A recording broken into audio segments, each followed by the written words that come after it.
You've heard it before, but cash is king. Cash is king. You've heard it before. He wrote the book on it.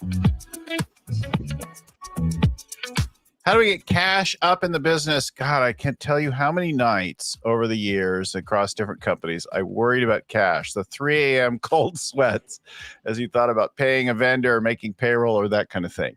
That's the subject of our conversation today. How do we get it right and keep it right?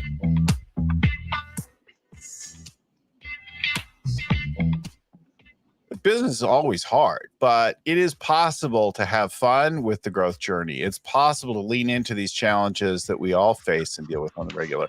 And that is the subject of our show. My name is Bill Gallagher, scaling coach and host of this Scaling Up Business podcast. Our show comes to you every week with an author, a guru, expert, a CEO, somebody who's talking about how do you grow your company. And we got things to share about both successes and failures. And I've got some very painful multi-million-dollar mistakes in the world of cash that I'll share as we talk today. But you'll find all of our shows on everything to do with the world of cash, with the world of growing your business at scalingcoach.com. We've also got a monthly workshop there to help you to look at your mindset around a particular challenge area and which tools to apply to get scaling up and get things going. We've got free tools and downloads, courses, and things like that, and newsletter you can subscribe to as well. So scalingcoach.com is our website where to find all that and more. There it is on the screen even, and in the show notes as you like it. But by now, if you've been listening, watching, you could probably remember it. All right, listen, I want to welcome now the practice manager for Ernst & Young, the EY Working Capital Group in the Americas. Also now an author of a book called Cash is King, Peter Kingma. Welcome to the show, Peter. Thanks, Bill. Good to be here. Yeah, really glad to have you here. You know, it's funny. I sweated cash in every single business in every category of time. And I see my clients sweat cash on the regular. But when we get it right, when we dial it, when we get the business more self-funding, when we figure out where the leaks are in our bucket, like things get a lot better. We breathe better. We sleep better. We make more sound decisions around things when we have the cash in the business. Oh, absolutely. You know, it's crazy because I think a lot of people don't fully understand what drives cash in the business, right? So in many cases, I think we've drummed in the importance, obviously, of revenue and of containing cost. And most organizations, each individual kind of understands what their role is in both of those, but Yes. you know, there are countless decisions being made every day, and particularly if you talk, bigger, as it magnifies to bigger organizations, thousands of decisions being made every day that can positively or negatively influence cash, and most people don't know it. I kind of go back in my professional career when I first started out of college. I call those my tuna fish and green bean days. Because it was I had paycheck to paycheck. I had to make rent payments, car payments, et cetera. And so I'd come down to the last few days before my next paycheck, and all I could afford was eating like a common house cat, tuna fish and green beans. And that was such a powerful lesson in cash flow, and it's all about timing. It's all about getting the receipts to come in parallel with when the disbursements have to go out. And so somehow in households, we kind of get it. And then we go and we get into business and we sort of forget some of those fundamental principles and get ourselves into binds, particularly around the timing of the cash flow. Yes. It's let's actually hold that for a second, because I can remember my CFO once telling me, we look at this. You had the most profitable year ever as a business. I'm like, fantastic. She's like, I need another $500,000 the next 2 weeks. Yeah. We had profit. She's like, yeah, no, it's in the warehouse. Like you have an inventory problem right now. And that was the least expensive of the challenges. Talk to me about, so you learned some personal lessons about cash and timing as you eat modestly as a young person, but how do you come to write this book? What is the life path that led you to this? Well, this is the work I've been doing for the past 20 years plus, and I work with a wide variety of companies. You're getting good at it now. Some are big, some are small, some are repeat clients. But yeah, and I guess it was that observation over the years that that this is a seemingly simple topic, right? Collect faster, pay slower, and don't hold as much inventory. And that somehow still that seemingly simple concept trips an awful lot of people up. And so that's where I set out to write this book. I had to tell you, the book is not a textbook.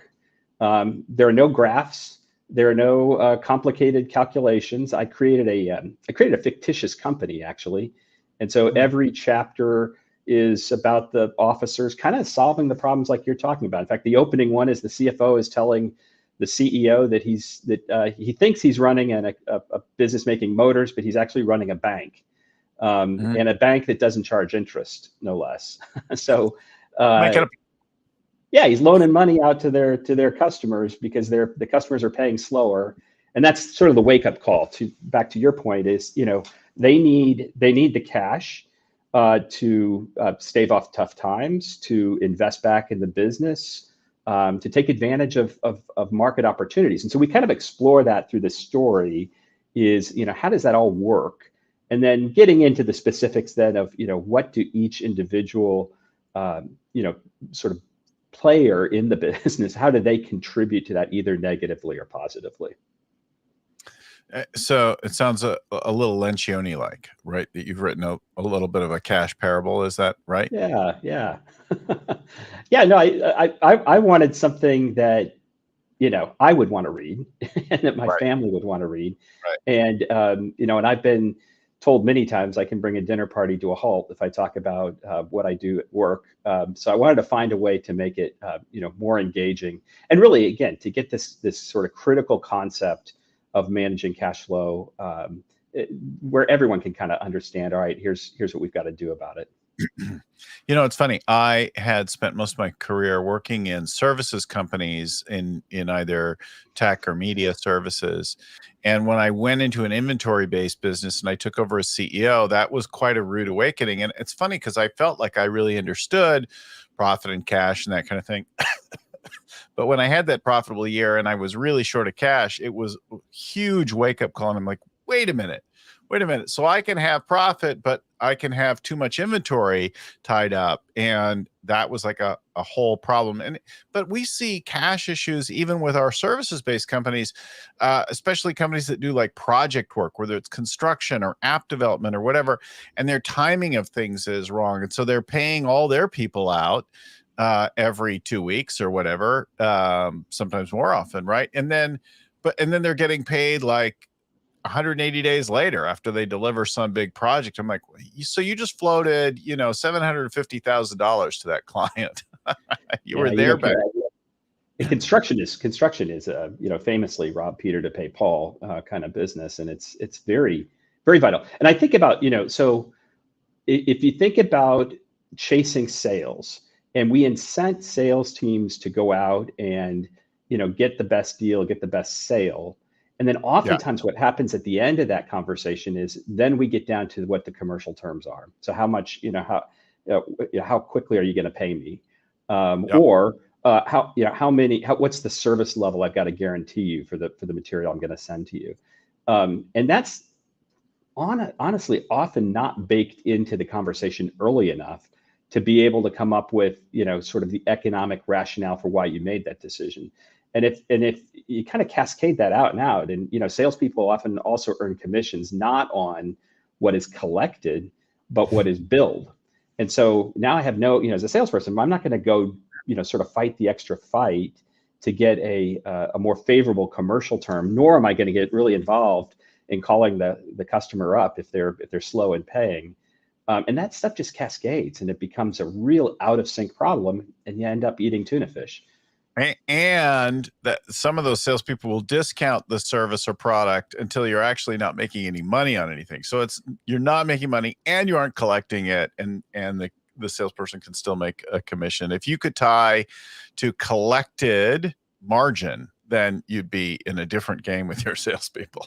That's right, and that's how you end up becoming a bank, and you're a bank to your customers. And the same is true on the flip, right? For your suppliers, I see procurement folks and people buying materials trying to chase the lowest cost, right? Maybe sourcing from Asia, but that is going to increase the lead time requirements, or may increase the minimum order quantities you've got to buy. So now suddenly I've got maybe a few cents cheaper on the material. So I did some work with this with an apparel company, and it was interesting. They were sourcing everything from Asia, and as we did the calculations, it was actually more affordable for them to take a higher price per unit to source from Mexico, where it was quicker to market and they could chase trends faster, than trying to put everything on a boat, from Vietnam or China and take that extra time. So it's helping those in the organization understand,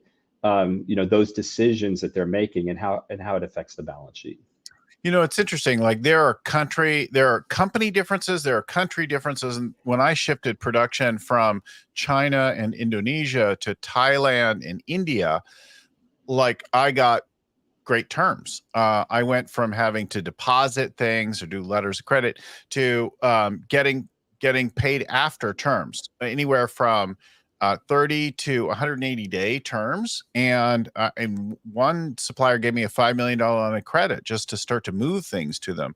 They were being opportunistic, and they had some funding to support their business, and the others had practices and they weren't comfortable with it. So guess where all my production moved to in those times? I moved everywhere I could get terms.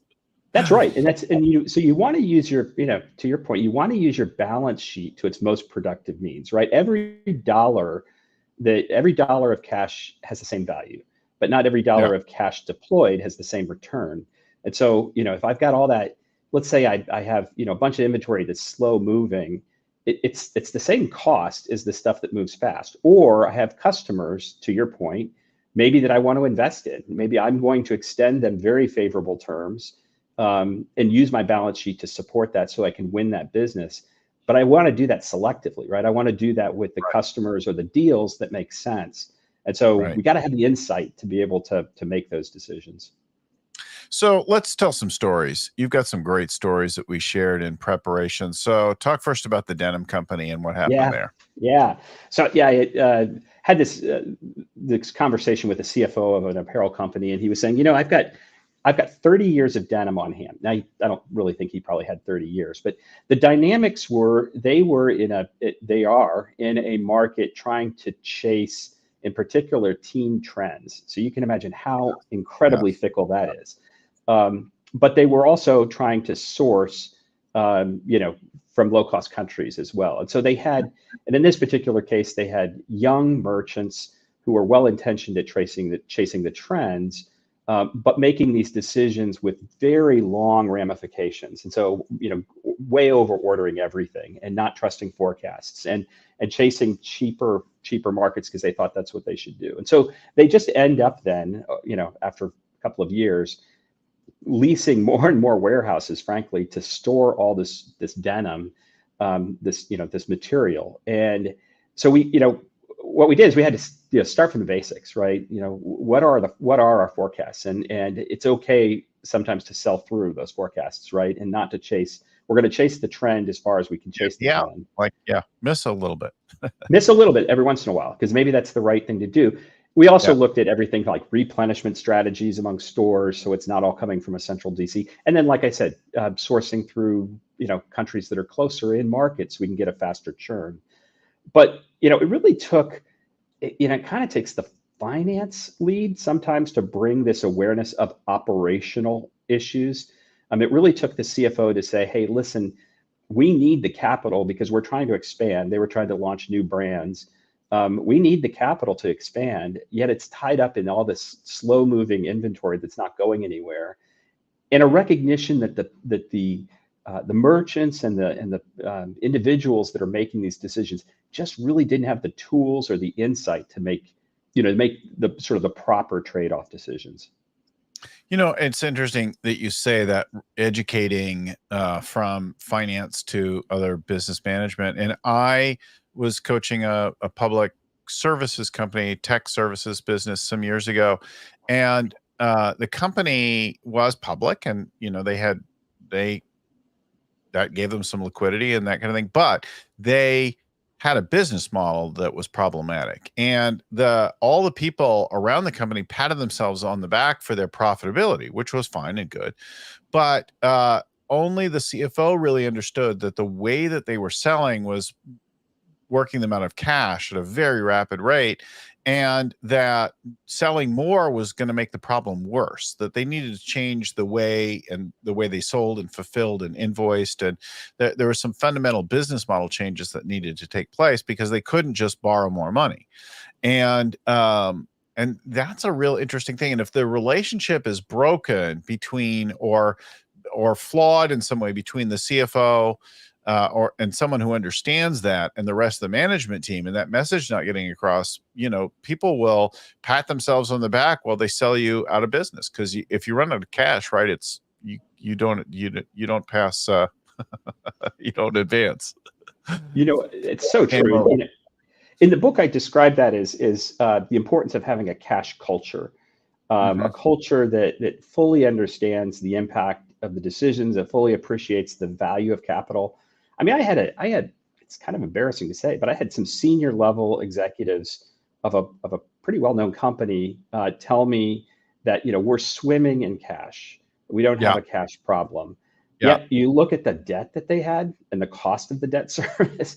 It's like, yeah. well, if you know, yeah, you may be churning over a good, you know, your free cash flow is decent now, but look at the long-term effects and what you could be doing better with that cash and deploy, you know, if you had more, deploy it to paying down that debt. So it's that cash culture really, you know, sort of helping. Here, let me give you another example, Bill, that this was crazy. A senior finance exec of an insurance company was telling me that, you know, he doesn't think that many of his peers really understand how they make money. You know, insurance, the only way they make money is by investing the cash, right? So you want to collect you want to collect the cash, invest it, and then hopefully you make some money before you have to pay off, you know, the claims.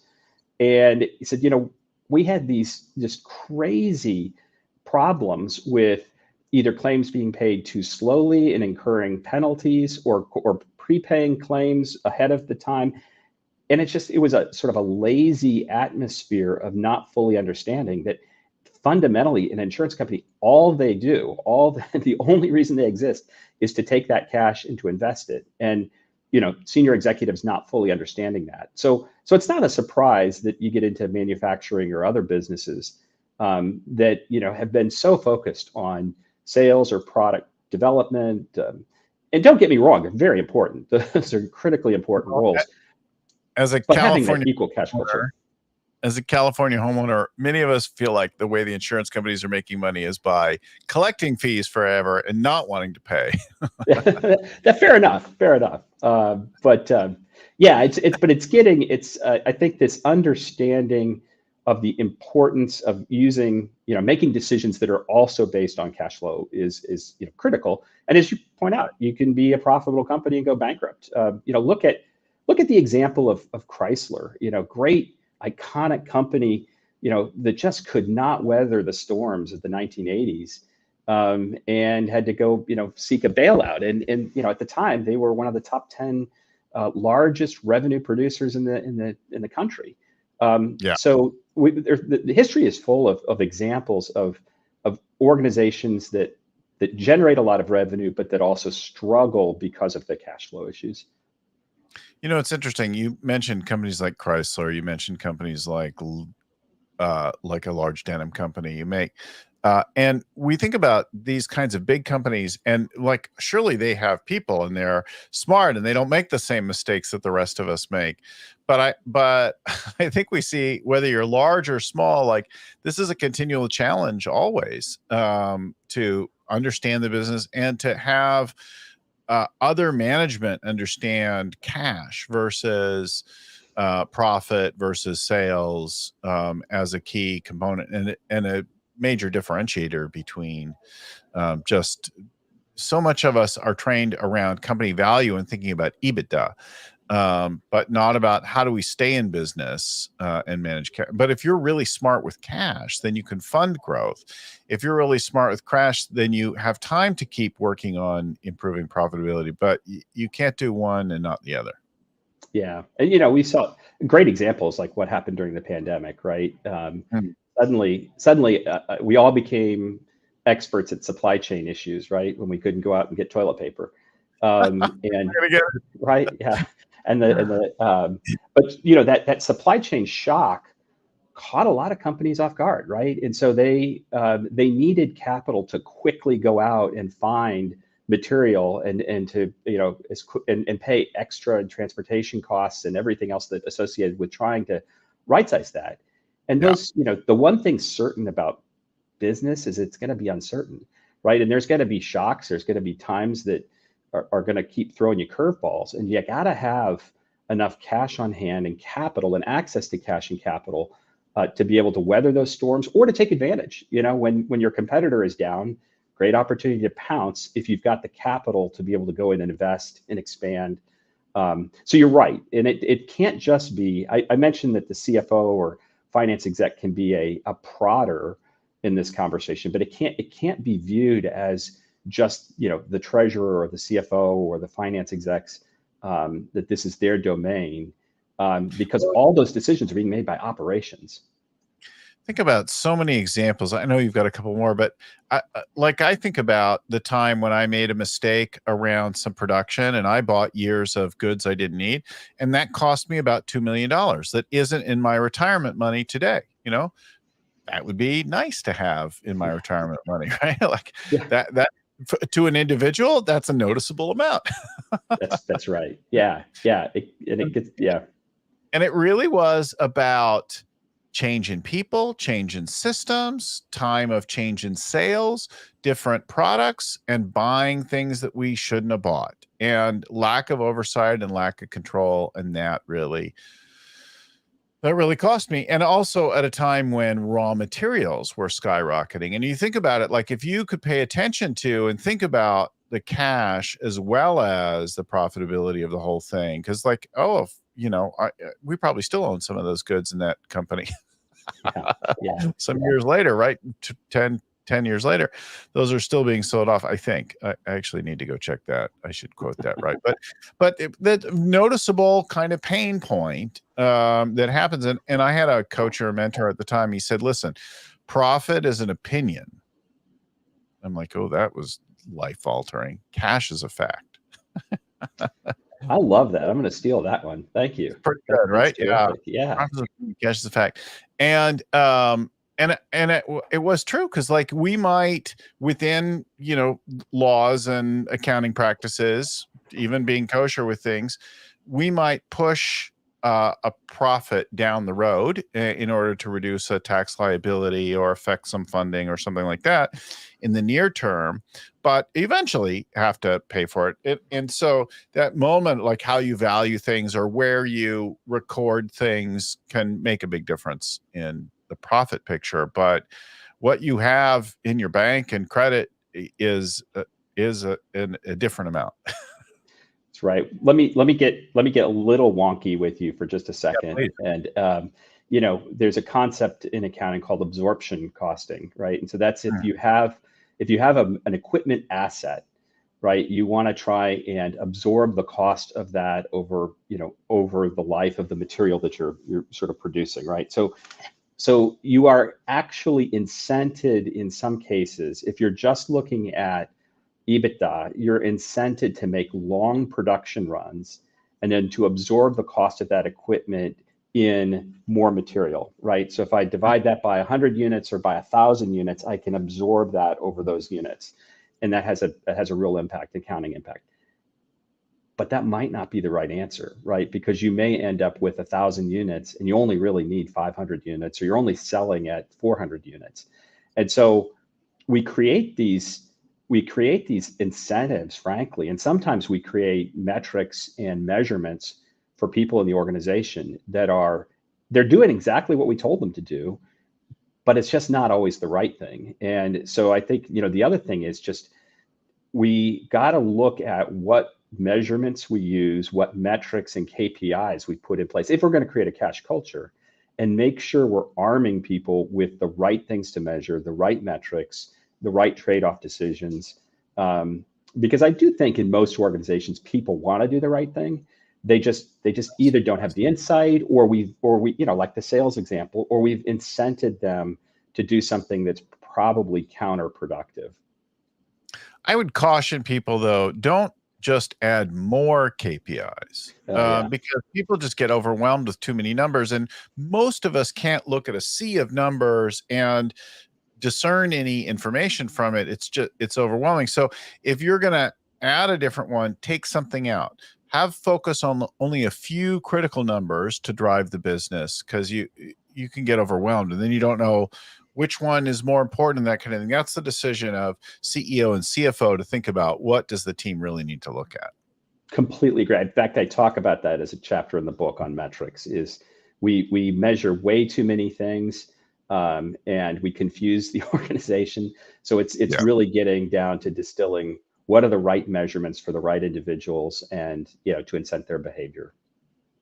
It's funny, we had this family friend years ago when I was very young, who was working on this advanced fighter technology program out at Edwards Air Force Base. And he was like psychiatrist, I think, or psychologist. And his whole thing was, how much information in a time of high stress can a fighter pilot manage, and how can we present it to them that they can digest it? Like, so the visual, the audio, the color, where in the field of view, like how much can they take and still like comprehend and act on?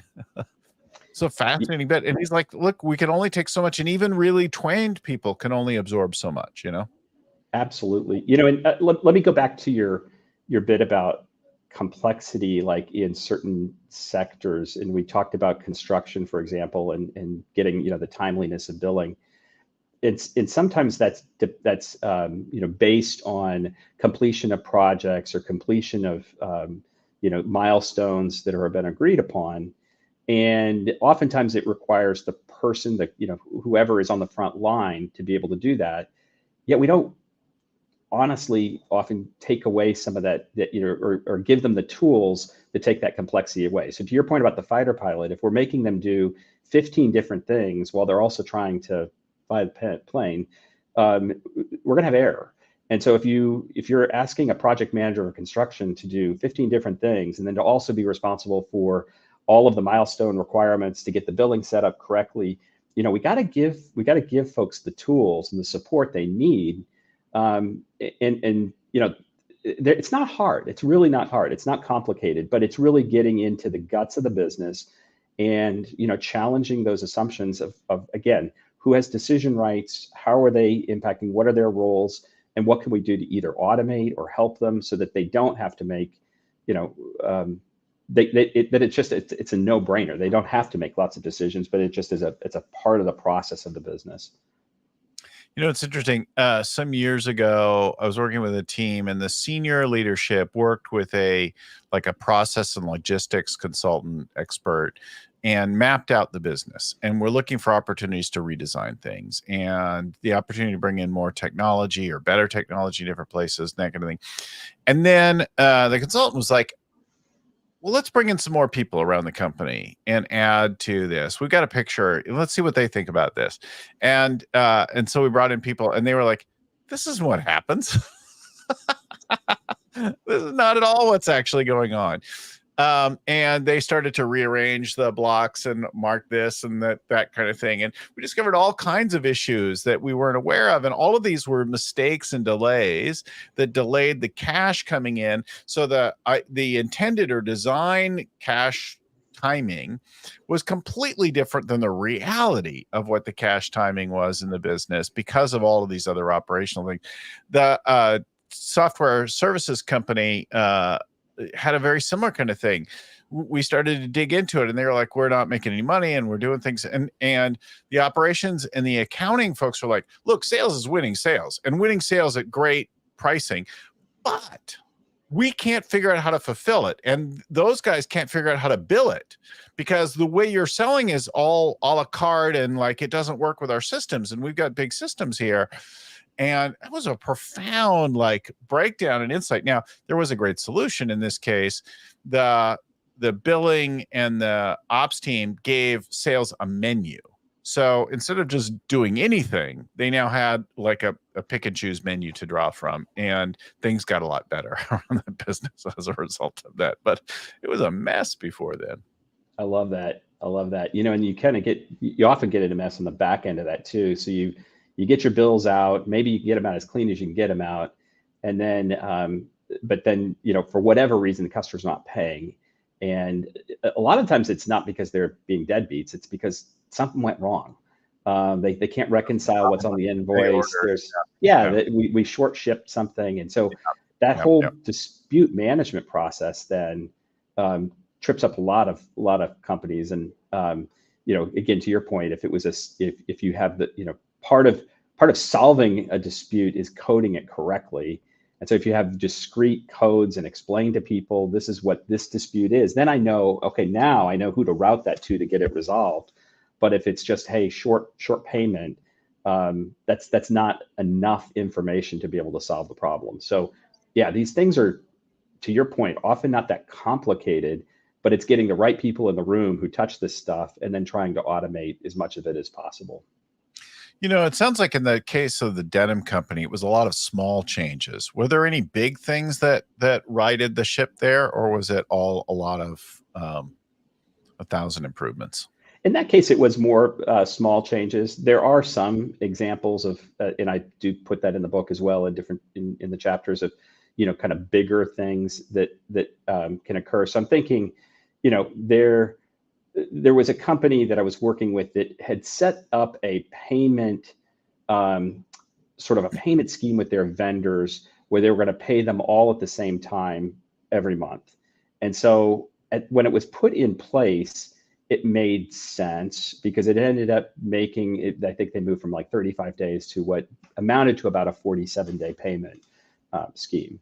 And the vendors actually initially, you know, even though it was going to delay, when they set this up staggered, some of them were going to get paid a little bit later. The vendors liked it because it was now predictable. Because everyone, you know, the other thing about cash, right, is you want to be able to forecast it. You can't, if you can't forecast it, you can't use it.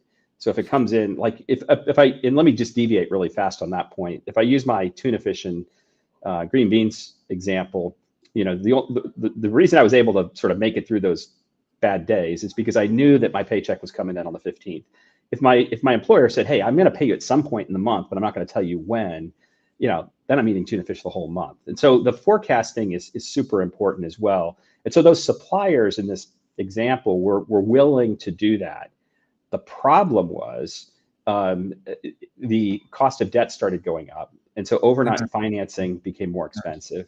And so now the CFO and the treasurer are having a hard time getting the cash, you know, to be able to make those one-time payments a month. So that huge dip in cash flow, they weren't able to fund it, or they were having it was becoming very expensive to fund. And so that's an example of a big one-time big change that was, you know, critical. They needed to get off of that, but they needed to do so in such a way that didn't erode all the benefits of the 47 days. So we had to find a way to stagger that out over a period of time. So sometimes the changes can be, you know, sort of silver bullet changes that have significant impact. My experience is most often it's not. Most often it's smaller process changes, and most often it's really getting an acknowledgement, you know, sort of who has decision rights in the organization for these different decisions, giving the right kind of tools and sort of fostering that cash culture. You know, it's interesting. We worked with an app development company a few years ago that had that suddenly was like, we have to get another $2 million line of credit, and that kind of thing. I'm like, I don't really think you do. Let's run your numbers. Let's do some analysis. Then let's sit down with the team and that kind of thing. So we sit down and we identify a few changes which they implemented, and they didn't need to raise anything at all. The first one was just bill more often. so instead of billing once a month and waiting, bill every 2 weeks. And they were like, we could maybe even get to doing weekly billing on progress, that kind of thing. The next one was write contracts that were based on time, not milestones. So instead of saying we're going to bill this amount when we deliver this phase of the project, just say, no, we're going to bill this amount every 2 weeks, because that's when you're paying your people. So let's align the interests of that. And so that also paid off big. That required them to renegotiate with a few and to start changing and writing new contracts over it. And then the big one said, let's maybe stop selling cost plus contracts, cost plus markup, and let's start selling specific project deliverables. We'll get you that thing done for $500,000 or whatever it was, and in this time frame with this process. And we're gonna and who knows what we're gonna spend on it, or you don't worry about that. You just know you're getting the project done. And they're like, yeah, that's not how our industry works. I'm like, just try it and see what the reaction is. Try it a couple times. And now I knew, because I ran a company just like that doing tech app development. And I know that the buyers just want predictable expense and predictable delivery. This whole cost plus thing actually makes them neurotic, right? And then they start second guessing how much you're paying your people and everything like that. So they did all those things, and the turnaround in the business was palpable. Like you could see and feel the peace of mind they had as they got it, because now not only were they getting paid differently, but the margins were their effective pricing and margins had improved greatly by going to project-based fees. Bill, you brought up something else I'd like to ask you a question on, and that's when you're talking about that's not how it works in my industry. Have you seen that, like, people getting in the trap of thinking, well, I'll compare myself to peers, or I'll compare myself to this is the norm of the industry, and lulling themselves into believing that they're doing a good job? Every time we hear that's not how things are done in this industry, I'm like, ooh, here's an opportunity. Every time, whether it's around an operational thing, or what we're doing, how we're doing it, how we're pricing, everything, like doing things not the same is a key to profit and cash, I think. Yeah, and just not lulling yourself into comparing yourselves just to your peers, right? Because there's so many great practices outside of industries, and you could be the best performing peer in a really bad peer class. And not see the full potential. All the time. A healthcare company a couple of years ago, actually fairly recent, and they're like, yeah, this is just the way it is in this industry. The turnover is kind of the way that it is, and it's really, really high. And I'm like, yeah, let's break that. Let's have some secret sauce. And they're like, yeah, we've been working on that for a while, but nothing's really working, and that kind of thing. And we're like, well, let's change where you're looking, change where we're working. And in this case, we changed a focus on trying to keep people to figuring out who stays, and then finding more people like that. Instead of focusing on fixing the ones who leave, let's work on more of the ones who stay naturally.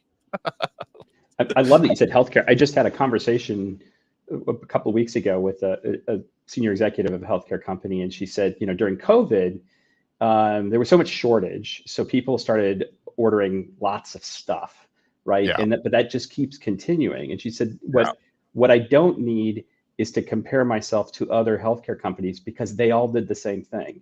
And so I don't need to know that, my inventory is a little bit lower than a peer.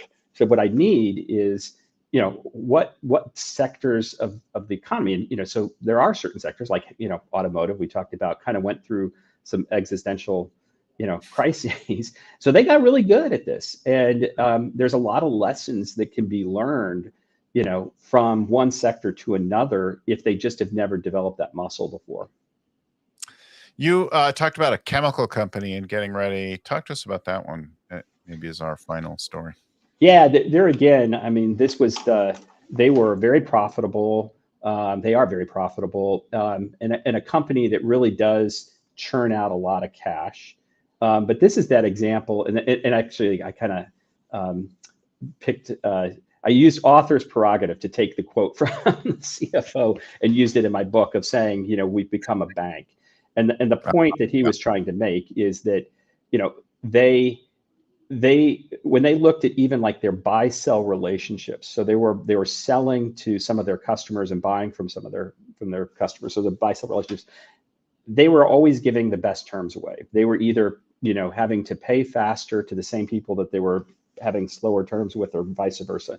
And so they he really, the light bulb went off, and he was saying that's this point about not fully understanding the business, not fully understanding what the cash is for and what the capital's for. And so he started instituting, a cost of capital exercise for business units. If you want investments, there's a hurdle rate, sure, but we're going to charge you the cost of capital. We're also going to monitor that your CapEx investments and see if they really did pay back what your planned payback was. And that was this whole notion again of that capital dollars all cost the same and return different, have different returns, right? So it was really, that was a fundamental shift of way of thinking for those folks to fully understand, the importance of some of these decisions on the balance sheet. Yeah, I think it's really great to get more people involved in thinking about the cash of the business. How can we empower them to understand the impacts on the cash position? Because when it's dialed in right, like you sleep better, you don't stress, you think more strategically and opportunistically about what's happening in the world. And there are the internal events of the company, the business model, the industry practices. Then there's also the world events, like you pointed out, like, hey, we don't have any toilet paper to sell in COVID, right? Well, but my buddy over there's got a bidet company, so let's sell those. I love it. I bet sales did pretty well in that category. Yeah, right, exactly. In late 2020 or early 2020, probably. Yeah. Well, this is really helpful. The book, Cash is King, Peter Kingma, thank you for coming on the show and talking with us a little bit about this really important topic and when you get it right, it makes such a difference and is such a pleasure when you finally get it right. I love that you wrote this in a story style, because I think it helps turn a technical subject into something that we can really relate to, even if we're not so technical in the world of finance. I promise it will not put you to sleep. Thanks. Reminders again for our listeners and viewers, if you want to know more, if you want to do a workshop with us and start to grapple with your situation, your growth challenges, we've got workshops every month. We've got some free tools. We've got over 500 episodes on everything to do with the people, strategy, execution, and cash of your business and the particular world of trying to grow the business. You'll find all that and more at scalingcoach.com. Scalingcoach.com is our website. PeterKingma.com is his website. The book is Cash is King. Some other shout outs. Thanks to Christelle and Cameron and Seth and the team at Storyon, who get our show scheduled, produced, prepped, out the door every week. And to my friend and mentor, Vern Harnish, who created the whole scaling up framework and the Rockefeller habits that came before it. Thanks again, everyone, for watching, for listening. We'll talk to you again next time. In the meantime, keep scaling.